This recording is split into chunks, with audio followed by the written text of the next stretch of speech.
నమస్తే welcome to T10 make in India విఫల ప్రయత్నంగా మారింది. పథకాలకు పేర్లు మార్చడం మినహా ప్రవేశపెట్టిన పాత పథకాలను గాలికి వదిలేస్తుందనడానికి ఈ పథకమే ఉదాహరణగా నిలుస్తోంది. విదేశీ ప్రత్యక్ష పెట్టుబడులలో తయారీ రంగానికి సంబంధించిన వాటాను పెంచే విషయంపై పాలకులు పెద్దగా దృష్టి సారించడం లేదు. చారిత్రకంగా చూస్తే ఆగ్నేయాసియా ప్రాంతంలో విదేశీ పెట్టుబడులకు మించి అనువైన వాతావరణం ఉంది. ఆసియా అభివృద్ధి బ్యాంకు కూడా ఇదే అభిప్రాయాన్ని వ్యక్తం చేస్తోంది. ప్రాంతీయ ఏకీకరణ నుండి వచ్చిన అవకాశాల కారణంగా ఆగ్నేయాసియాలో విదేశీ పెట్టుబడులకు అనుకూలమైన వాతావరణం ఉందని తెలిపింది. మేక్ ఇన్ ఇండియా కార్యక్రమంలో భాగస్వామ్యులయ్యేందుకు దేశీయ కంపెనీలు విముఖత చూపాయి.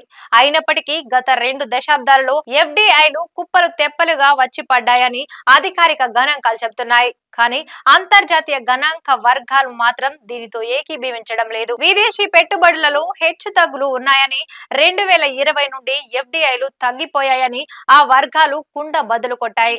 మేక్ ఇన్ ఇండియా సచివాలయం అందించిన సమాచారం ప్రకారం 2020-23 మధ్య దేశంలోకి $919 బిలియన్ ఎఫ్డిఐలు వచ్చాయి. అయితే వాస్తవానికి గత 9 సంవత్సరాల కాలంలో వచ్చిన విదేశీ పెట్టుబడులు $595 బిలియన్ మాత్రమే. ఇతర రంగాలతో పోలిస్తే తయారీ రంగంలో ఎఫ్డిఐలు చాలా తక్కువగానే ఉన్నాయి. అయితే 2022-23లో సేవల రంగం 16%, computer software hardware 15%, trading 6%, telecommunication 6%, automobiles 5% మేర విదేశీ పెట్టుబడులను ఆకర్షించాయి. ఎఫ్డిఐలను అత్యధికంగా ఆకర్షించిన రంగాలలో ఇవి తొలి 5 స్థానాలను దక్కించుకున్నాయి. ఐరాస ట్రేడ్ అండ్ డెవలప్మెంట్ అందించిన సమాచారాన్ని బట్టి చూస్తే దేశంలోకి ఎఫ్డిఐల ప్రవాహం చాలా స్వల్పంగా ఉంది. 2019-23 మధ్య కాలంలో దేశంలోకి కేవలం $240 బిలియన్ విదేశీ ప్రత్యక్ష పెట్టుబడులు మాత్రమే వచ్చాయి. 2023లో ఇవి మరింత పడిపోయి $28 బిలియన్ చేరాయి. అంటే అంతకు ముందు సంవత్సరంతో పోలిస్తే ఏకంగా 29% తగ్గాయన్నమాట. 2020-23 మధ్య కాలంలో భారత్ లో గ్రీన్ ఫీల్డ్ పెట్టుబడి ప్రాజెక్టులు ఎఫ్డిఐలను బాగా ఆకర్షించాయని, ఆ కాలంలో $200 బిలియన్ విలువ కలిగిన ప్రాజెక్టు ప్రకటనలు వచ్చాయని ఐరాస సంస్థ తెలిపింది. ఆగ్నేయాసియా మాదిరిగా భారత్ కు ప్రపంచ శ్రేణి తయారీ సామర్థ్యం ఉందా లేదా అని చిప్ తయారీ సంస్థ మైక్రాన్ స్మార్ట్ ఫోన్ తయారీదారు యాపిల్ పరీక్ష పెట్టబోతున్నాయి. దేశంలో తొలిసారి మోడీ స్వంత రాష్ట్రం గుజరాత్ లో డిఆర్ఏఎం ఎన్ఏఎన్డి అసెంబ్లీ టెస్ట్ కేంద్రాన్ని ఏర్పాటు చేయబోతున్నట్టు గత సంవత్సరం జూన్ లో మైక్రాన్ ప్రకటించింది. 2 దశలుగా చేపట్టే ఈ ప్రాజెక్టు పై $825 మిలియన్ పెట్టుబడి పెట్టాలని ఆ సంస్థ యోచిస్తోంది. తొలి దశను ఈ ఏడాది చివరలో అమలు చేస్తారు. రెండో దశను ఈ దశాబ్దపు ద్వితీయార్థంలో చేపడతారు. ఈ కేంద్రం ద్వారా నేరుగా 5,000 ఉద్యోగాలు, వాటికి అదనంగా మరో 15,000 కమ్యూనిటీ ఉద్యోగాలు కల్పిస్తామని కంపెనీ ప్రకటించింది. అయితే అమెరికాకు చెందిన ఈ కంపెనీ ప్రభుత్వం నుండి అవసరమైనటువంటి ఆర్థిక సహకారం అందుతుందా లేదా అనేది ప్రశ్నార్థకం.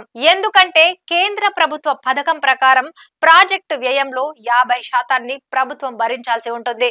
మరో 20% వ్యయాన్ని అదనపు ప్రోత్సాహకాల రూపంలో గుజరాత్ ప్రభుత్వం సమకూర్చాలి. దీన్ని బట్టి చూస్తే మొత్తం ప్రాజెక్టు వ్యయం $2.75 బిలియన్ మైక్రాన్ పెట్టేది $825 మిలియన్ మాత్రమే.